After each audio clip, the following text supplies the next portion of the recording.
Hola a todos y a todas, comunidad bolivariana, todas las personas que nos escuchan y nos ven. Hoy empezamos una serie de encuentros denominados Conversaciones Políticas aquí en la Unisimón. Y creo que tenemos uno de los invitados más importantes dentro del ámbito académico. Él es Wilson Quimbayo. ¿Cómo estás, Wilson? Muy bien, ¿cómo estás? Bien, bien. El doctor Wilson Quimbayo es además máster en Gobierno Territorial, especialista en Derecho Público, en Derecho Internacional Público y en estos momentos es doctorante, candidato a doctor de la Universidad Autónoma de Barcelona en Seguridad Humana. Así es. Wilson además es un gran experto en política local y para eso venimos a conversar el día de hoy. Vamos a hablar de las elecciones locales y el panorama político que ha dejado ello. Bueno, Wilson, en principio te doy las gracias por asistir, por acudir a este llamado. Sabemos de siempre tu importante y ocupada agenda, estás acá con nosotros. Wilson, ¿qué lectura le ves a la política nacional tras las elecciones territoriales de este pasado mes? Bueno, yo creo que hubo un cambio de la dinámica. Pasamos en el 2019 en unas elecciones regionales donde los partidos, digamos, no tradicionales ocuparon la mayoría de las alcaldías de ciudades capitales. En cambio, en este 2023, la dinámica es que partidos tradicionales volvieron a retomar esas alcaldías importantes en el país. Entonces, alcaldías como Cali, en Bucaramanga, se está peleando si Santa Marta en estos momentos retorna a un partido tradicional o no. Y en ese orden de ideas, Riohacha, por ejemplo, fueron ciudades que antes estuvieron en manos o habían estado en manos de partidos alternativos y hoy están en manos de partidos tradicionales. Y eso nos define un rumbo en donde se puede marcar o hacer una proyección de lo que va a pasar en las elecciones presidenciales y legislativas del 2026.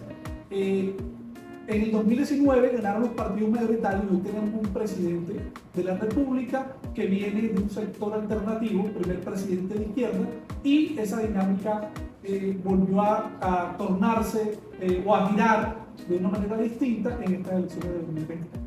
¿Cuáles crees tú que fueron los factores que confluyeron para que esta situación se diera? Es decir, lo que tú has denominado la vuelta de los partidos tradicionales y un poco que han quedado rezagados de esas colectividades alternativas. Yo creo que son varias situaciones que pudieron influenciar en esa tendencia. No lo podemos definir dentro de una única, pero uno podría desde la academia plantear las siguientes. Primero, obviamente un desgaste con el gobierno nacional. Siempre quien detenta el poder nacional tiene un desgaste, sobre todo en su primer año de gobierno, en donde el presidente Petro no ha podido llevar a cabo sus reformas por distintas causas, digamos, o posibilidades. Y también puede ser razones en donde los partidos políticos tradicionales que han venido gobernando en los territorios, por ejemplo Antioquia, la recupera el uribismo. Por ejemplo, en el Cesar, el partido de la U volvió con todo por la gobernación. En el Atlántico, el Partido Liberal, con una persona que ya fue 2 veces gobernadora, volvió a la gobernación. En Barranquilla, Alejandro Char, que ha sido 2 veces alcalde, volvió a ser alcalde. Y en ese orden de ideas, los sectores políticos tradicionales que han tenido una estructura de poder continuada, retomaron a través de esas estructuras para volver a elegirse y tener una fortaleza en ese sentido. Muy bien. Ahora, yo siempre he tenido una lectura acerca de las elecciones locales y creo que hay unas dinámicas que son totalmente diferentes a las del plano nacional.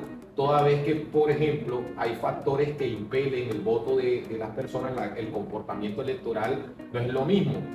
Podemos nosotros evidenciar, por ejemplo, cómo acá en Barranquilla, por tomar una ciudad, hay personas que votan a edil por un candidato de una colectividad y que es totalmente diferente al alcalde por el cual ellos deciden expresar su voluntad popular. En ese sentido yo no lo veo como un medio plebiscitario, es decir, en favor o en contra, es decir, que retornen estos partidos tradicionales No lo veo como un fracaso o una derrota electoral para el gobierno por estas mismas dinámicas que te comenté anteriormente. Sin embargo, ¿qué piensas tú acerca de ello? Yo creo que, por ejemplo, en la consulta presidencial ganó Alejandro Char sobre Gustavo Petro, en Barranquilla, por ejemplo. En Vargas Lleras, cuando se lanzó la vez pasada, fue derrotado por Petro, y Duque incluso fue superado por Petro en Barranquilla. Entonces, digamos que las dinámicas son diferentes obviamente a las elecciones locales, pero nos marcan que hay una especie de influencia de quién se postula. El voto no es racional, digamos, el voto es emotivo, sobre todo en elecciones uninominales. En elecciones plurinominales como ediles, consejos, asambleas departamentales, ya el voto es más cercano. Si tú miras, por ejemplo, las curules de Cambio Radical aumentaron de 6 a 7. Luego vienen los partidos tradicionales como el liberal, el conservador, que obtuvieron la segunda y tercera votación correspondiente, mientras, por ejemplo, partidos alternativos como el Verde no sacaron ninguna curul del Consejo de Barranquilla. El partido SOS Concejal por Barranquilla sacó uno y eso costando.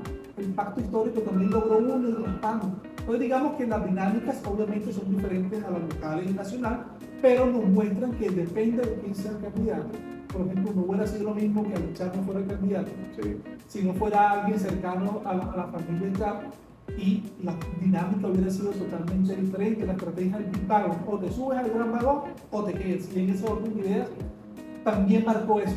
Hubo una fórmula de confianza que dio resultados, verano a la gobernación y ahorita a la alcaldía. Yo creo que la gente votó emotivamente por esa fórmula. Las diferentes situaciones a que se ha enfrentado el gobierno nacional, es decir, lo que acabas de mencionar respecto a la no consecución de las reformas, no ha fructificado por diferentes factores.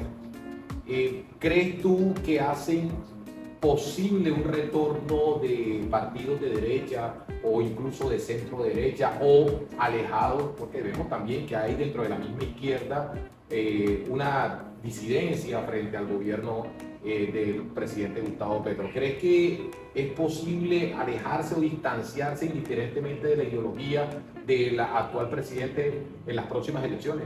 Bueno, el Partido Verde ya empezó. Digamos, en Bogotá, la senadora Catherine Miranda, la representante Katy Jubilao, la senadora Angélica Lozano del Partido Verde han tomado distancia del señor presidente, precisamente como para mantener un caudal, y ellos incluso apoyaron a Carlos Fernando Galán, la alcaldía de Bogotá. Han tomado un poco de distancia, pasado un año ya de elegido el señor presidente, y que no han logrado las reformas por las que la gente votó para el cambio, ¿verdad? Digamos, el gobierno nacional está concentrado en este momento en sacar la agenda legislativa, sobre todo lo que tiene que ver con la reforma de la salud, la reforma laboral, que es importante. Pero digamos que esas son unas expectativas por las que la gente votó, esperando ese cambio desde el punto de vista de la reforma que hasta el momento no se ha dado. Ahora, en el plano local, es la consolidación de un proyecto. Este proyecto tendrá techo. Este respaldo electoral es muy importante. Ahora, lo que uno se pregunta es, un alcalde que tenga tanta legitimidad como es Alejandro Char, ¿puede en su momento tener mayor ambición en el sentido de qué me queda hacer en Barranquilla si tengo tanta acogida popular? ¿Qué crees tú? Bueno, yo creo que las dinámicas, por ejemplo, del poder local y de la estructura de poder que eso implica, no lo habíamos visto en la ciudad. Lo más cercano que se vio fue cuando el padre Hoyo eligió a 3 alcaldes, digamos, entre él, eligió a otro y se eligió a otra persona 12 años en el poder. Ya con Alejandro vamos por 20, es decir, se ha mantenido, y eso tiene una ventaja y desventaja, pero entre las ventajas es que se ha mantenido una estructura de gobernabilidad y una unidad en lo que tiene que ver al proyecto de ciudad. Y en ese orden de ideas, eso ha posibilitado de que Barranquilla tenga hoy unas dinámicas de crecimiento económico que son plausibles, mostrables, y que por lo que se van contrario a esa idea de totalización, de esa visión de ciudad que tenemos hoy en día, dicen que lo social se ha olvidado un poco. Digamos que confluyen esas dos visiones, una mayoritaria que la gente votó en donde la ciudad ha crecido, pero que también se le hace una crítica donde la parte social se ha venido un poco olvidada, y yo creo que inteligentemente el alcalde electo Alejandro Char, leyendo esa visión ha salido a proponer estrategias como por ejemplo el mejoramiento de vivienda, porque es el tema social. Él ya se metió en el tema de pavimentar calles, pero ahora de arreglar la cocina a la gente, que tenga un baño digno. Entonces, digamos que es esa lectura en donde él mismo reconoce a través de sus propuestas que a través de estos años se ha olvidado un poco lo social, porque se ha invertido en una serie de situaciones de crecimiento económico y infraestructura de la ciudad. Ok, bueno, no te quiero comprometer, pero Bobbio hablaba de los profetas de desventuras. Max Weber decía que la demagogia y la academia deben estar proscritas, perdón, la demagogia y la profecía debe estar proscrita de la academia. Sin embargo, te quiero preguntar, ¿cómo adviertes tú el futuro de la política local y nacional en estos tiempos? Bueno, yo creo que la nacional es difícil. Hay una frase que se dice en elecciones uninominales, sobre todo, bueno, en lo local, digamos que está claro que si Alchar hace una buena alcaldía y verá una gobernación, van a mantener una posibilidad de mantener al menos la alcaldía y la gobernación aliada como se dio aquí. Yo creo que eso, si ellos hacen un buen ejercicio de gobierno, pues se podía dar. En lo nacional sí es más complejo, porque hay una serie de circunstancias que podrían cambiar el rumbo hacia un lado o hacia otro. Hay una frase que dice que en elecciones uninominales hay dos clases de tontos: el tonto que hace pronósticos y el tonto que se las cree. ¿Por qué? Porque cualquier circunstancia te cambia la dinámica. Incluso puede salir un candidato de 2 meses. Duque era un senador que hacía un trabajo juicioso, pero no estaba alejado de los reflectores, porque era un candidato correcto, lo montaron a la presidencia, ganó la consulta y se metió. Entonces, digamos que puede haber una posibilidad de que sea un candidato no político, no metido en la política, o un empresario, como por ejemplo pasó con Rodolfo Hernández, un señor que fue alcalde, pero está dedicado. Entonces, cualquier cosa puede pasar, además que estamos bastante prematuros para el sector. Y lo más impredecible es la política. Total. Acabas de mencionar que la política mucho es lo pasional y poco lo racional, y es muy cierto. Ahora, por último, ya para despedirnos, Wilson, recomiéndanos un libro de política que los estudiantes o cualquier persona pueda leer, que nos oriente y nos guíe hacia el conocimiento de la ciencia política, que está interesante. Bueno, a mí me gusta más lo pragmático. Por ejemplo, yo les podría recomendar la biografía de Winston Churchill, digamos que fue el personaje del siglo XX que manejó con éxito y la Segunda Guerra Mundial, el nazismo, y luego los dos también. Y también les podría recomendar Políticas de la Amistad de Jacques Derrida, como para hacer esa confluencia entre lo pragmático de la vida de Churchill y también lo filosófico de lo que significa hacer una deconstrucción, como nos hablaba Derrida, de lo que significa la política y lo político. De Churchill hay que decir que se entiende como el verdadero señor que en ese momento hizo que incluso Estados Unidos ingresara a la Segunda Guerra Mundial. Sí. Un libro que se llama Los Amos de la Guerra, Sí. y aparece ahí. Sí, claro, y digamos, él tomó lo que vendía de Chamberlain, un dictado que se dejó llevar por el nazismo y por los juegos que venía, y tomó las riendas del Reino Unido, perdón, de Inglaterra, y ahí llevó a cabo una estrategia bastante efectiva y eficiente en la política. ¿Por qué estudiar ciencias políticas?